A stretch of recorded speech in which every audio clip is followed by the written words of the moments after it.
بسم الله الرحمن الرحيم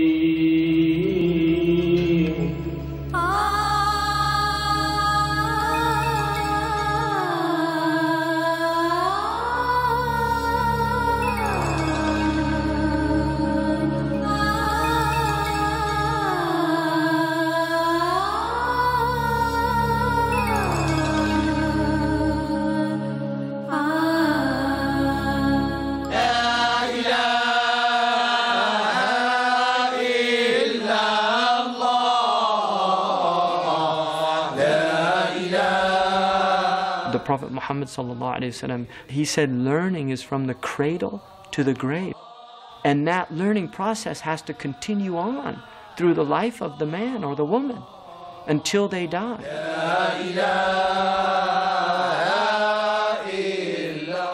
There is purity in the world. There's purity in children, and there's purity in adults who have not allowed the world to taint their souls, who've not allowed the world to pollute their souls. And if it was polluted, who have worked with diligence at polishing the soul. And this is really what the educational process is, and this is a lifelong journey.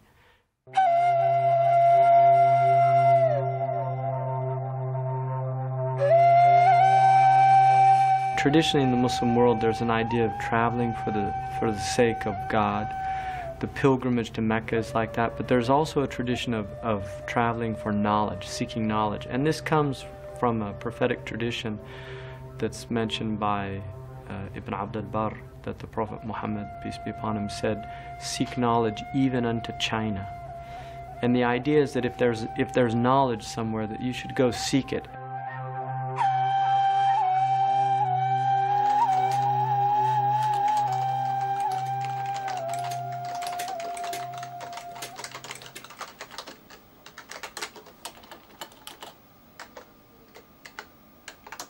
I grew up in Northern California during the 1960s, and that was a time, obviously, there was a lot of change taking place in the United States. I was actually 17 when I became Muslim, and I just lost interest in school. I was starting my first year semester of college, and I lost interest, and that led to a journey which would be an educational journey. I eventually did come back and went back to the university and did a degree in comparative religion.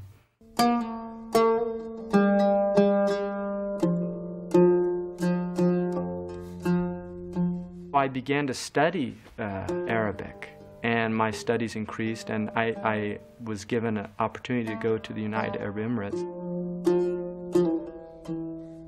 During that time, I met West Africans from Mauritania, and I think what really struck me about these West Africans is their presence.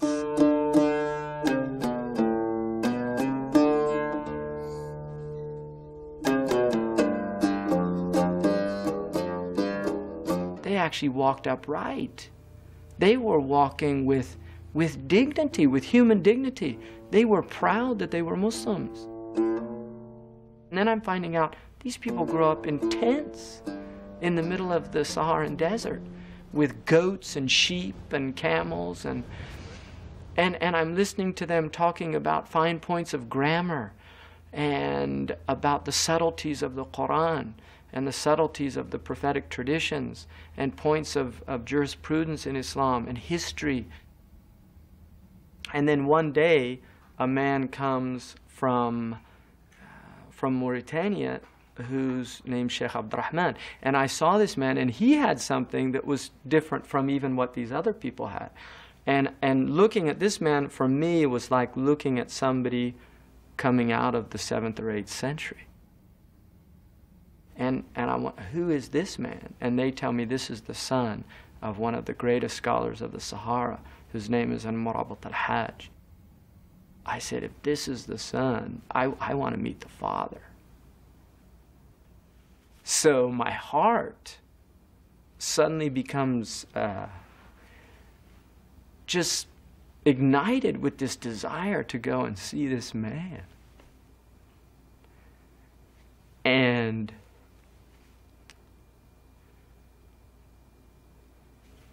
I set out on that journey.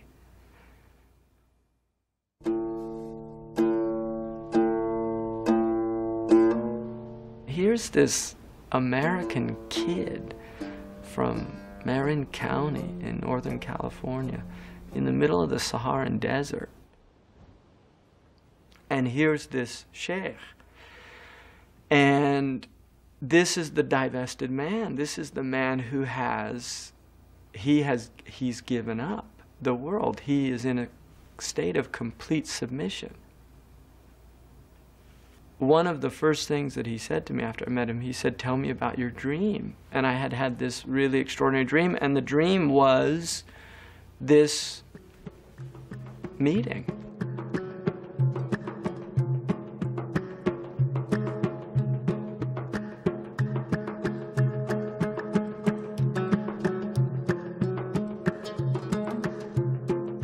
The desert people of Mauritania they're almost halfway in the unseen world. Their dreams are so extraordinary. I mean, we know this about Aboriginal peoples, that they're very connected to the dream world, to the alam al-khayal. It's called in Arabic the imaginal world. And I'm seeing this in these people. You think of water and suddenly somebody's handing you a bowl of water. I ended up spending 7 years with the Mauritanians, and the experience of living with these people was very, very transformative for me.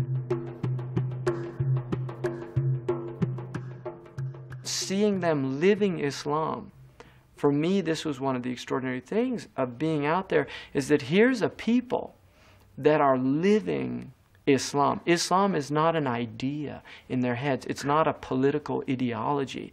It's not an agenda. It's what they're living.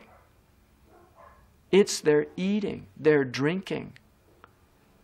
It's honoring the guest. It's greeting their brother with a smile on their face. Something that is often rare to find in the Muslim world today. People have forgotten these really basic things which are rooted in the Islamic tradition. And one of the things many Muslims forget is that our own Prophet Muhammad ﷺ was, in a sense, this bridge between the ancient and the young culture, because he was raised amongst the Bedouin, and yet he was a city dweller. He was a merchant, and yet his roots were rooted in this ancient culture. And he honored these people in that his religion does not eliminate them.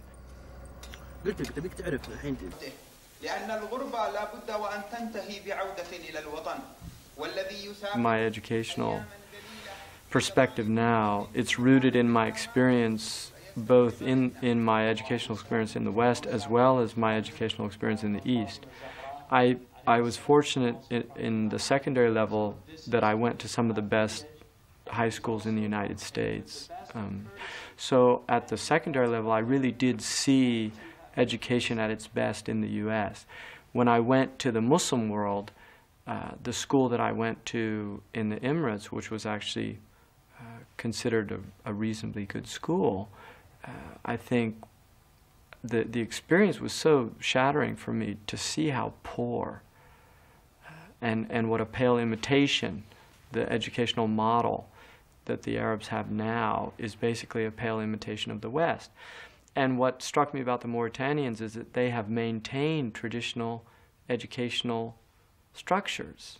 And so studying with them, seeing the texts that they studied, the ways that they studied, and actually studying it myself and doing this, what really struck me was the need to preserve this tradition. The education of the Muslim is the education of the heart. It's purifying the heart. And so education becomes a vehicle or a means. The word in Arabic, darasa, means to study. It also means to become effaced. It means to lose all traces. And obviously one of the meanings of traces of ignorance, but also just losing this personality, this ego, this desire for me, that the world is for me. And we've got a planet filled with people that are saying, me, me, me.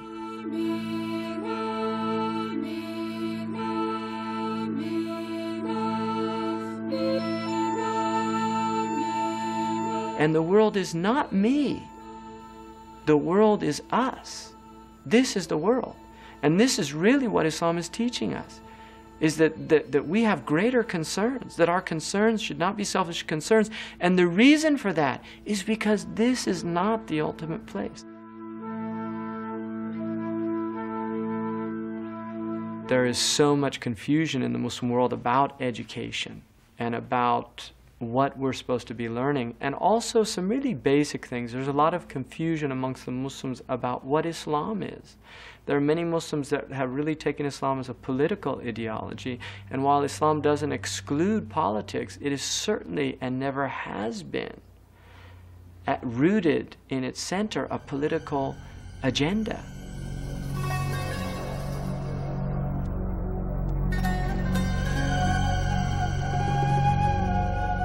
People clamor now for an Islamic State, and yet an Islamic state of being and state of mind has to precede the idea of a political state. And you don't find people in an Islamic state of mind.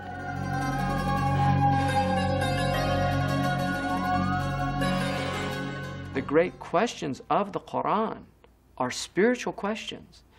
And the verses out of the over 6,000 verses in the Quran, those that relate to political and juridical legislation are about 500.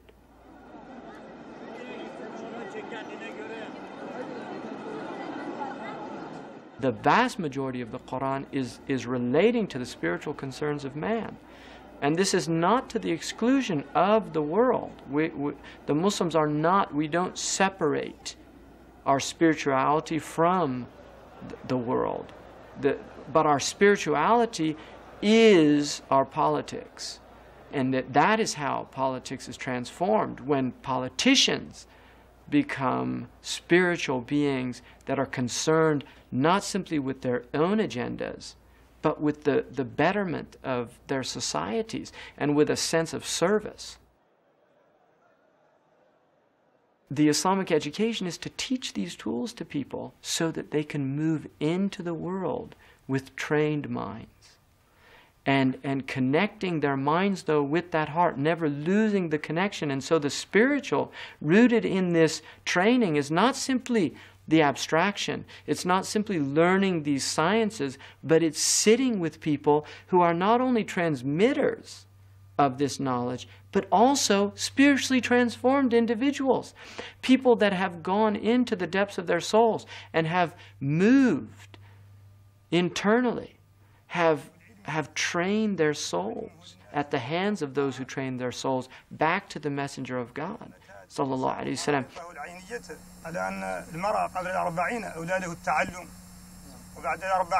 And these people that have unfortunately become anomalies now in the Muslim world, but still exist, men like Murabt al-Hajj. And going and sitting with these people and learning this knowledge from them, another knowledge is being transmitted. The knowledge of humility, the knowledge of purity, of not having ulterior motives. And this is hard for people to understand who have spent their entire lives in the world of ulterior motives. It's hard to imagine that there's actually people that might not have an ulterior motive in wanting to be good to you, in wanting to help you. It's really the purification of the self from cynicism, right?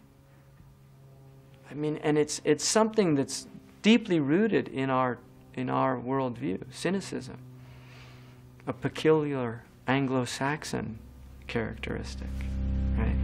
1, 2, 3, 4, 1, 2, 3, 4, 5, 6, 1, 2, 3. One of the great paradoxes of the liberal democratic culture is that once we make this assumption that the individual and everybody is entitled to their opinion, we have a world filled now people that really are entrenched in opinions that they think, in fact, are their own, and they're really not. When people say to me things like, "Oh, well, that's your reality, but that's not my reality," this is a stand. It's a philosophical position. It wasn't arrived at through your thought. You are an inheritor of a philosophical position, which is that there's nothing of value in the world. And if there is, it's relative. There is no truth with a capital T. There's small case truths. Your truth is your truth. My truth is my truth. And this is not the language of the ancients. It's the language of the moderns and the postmoderns, and this is what's destroyed us. And then how can we condemn what's wrong?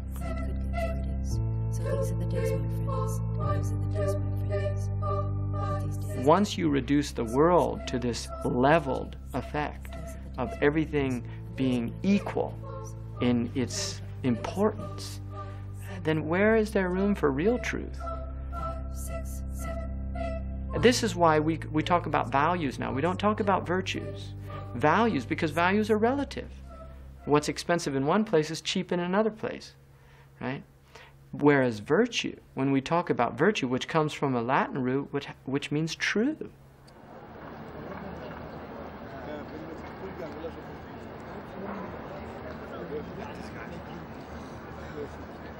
And this is what religious traditions have taught. They've taught virtue. And this is what's been removed from the modern society. And virtue is truth.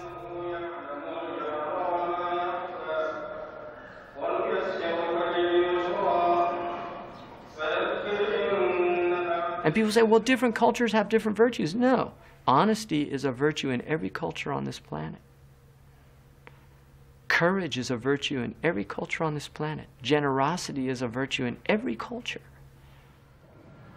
And wisdom, understanding, the intellectual virtues. You have the moral virtues, the intellectual virtues. They have to be tempered by the religious virtues of faith, of hope, of charity. This is how the ancients understood the world.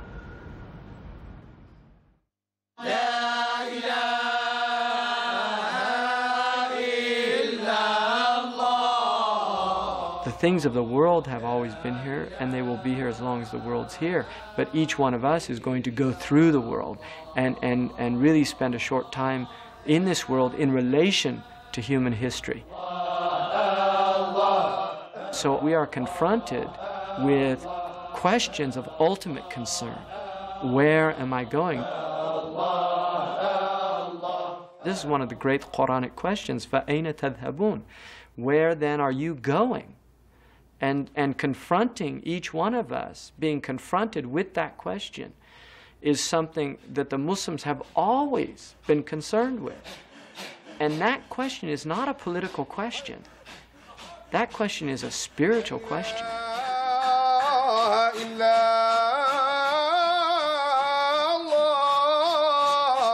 سيدنا محمد رسول الله